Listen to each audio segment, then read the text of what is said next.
If you're not rage baiting fish, you're missing out on big springtime bass. Right now in the spring, there's really one thing on the bass's mind, and that's the spawn. But I want to talk about catching those big bass by rage baiting them. And what I mean by that is during the pre-spawn and the spawn, the biggest activity bass do is making beds, and there are certain things that they look for that they cannot stand. And that's one, things getting into its bed or trying to take its bed, and two, things trying to eat its eggs. So let's start with the pre-spawn. Especially in the pre-spawn, bass spawn first, they make their beds first, and then bluegill spawn a little bit more into the summer, and bluegills will take bass's beds all the time. However, when the male bass go first to start fanning out the beds, at that same time, bluegill might be cruising around looking at these beds. So throwing bluegill imitators or some kind of fish imitating swim bait, something that you can get into the beds that they're making and let them sit in there. Or if you see a bunch of bass beds on the bank, taking something that looks like a bluegill and burning it through there is a great way to get a reaction strike out of those fish. And also, using something that looks like a crawfish is a great option as well. Not only do bass love eating crawfish, crawfish also will crawl in the same areas that bass make their beds. Bass like to use sandy bottoms, rocky bottoms. That's exactly where a crawfish likes to go. Now, what about on the spawn?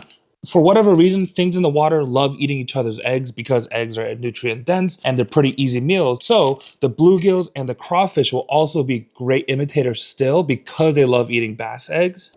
But also, we can't not talk about lizards. Especially in New England, we have a lot of newts and salamanders. So some kind of soft plastic that looks like a lizard. Lizards are notorious for trying to steal bass eggs. So you have lizards, craws, and bluegill that will all eat bass eggs. With the soft plastics, really whatever you like, Texas rigs, free rigs, whatever rig you like to use for these, that's a great option. Really casting past the beds, bringing them into them, and just kind of like shaking them in place once in the bed to kind of look like something trying to eat, like make that salamander try to pick off the bottom. But a big thing to remember is that while in the pre-spawn, the bass may just straight up eat these. In the spawn, once they're on their beds, female bass will not be eating. Male bass maybe, but they're more also about protecting those eggs. When they're in that egg protecting mode, nothing will break them out of it. However, if one of these predators come into its bed, it's gonna bite it, not to eat it, but actually you'll watch this happen. They'll pick it up and then they'll swim outside of the bed and drop it off like they're throwing trash out of their bedroom. So having a good pair of polarized sunglasses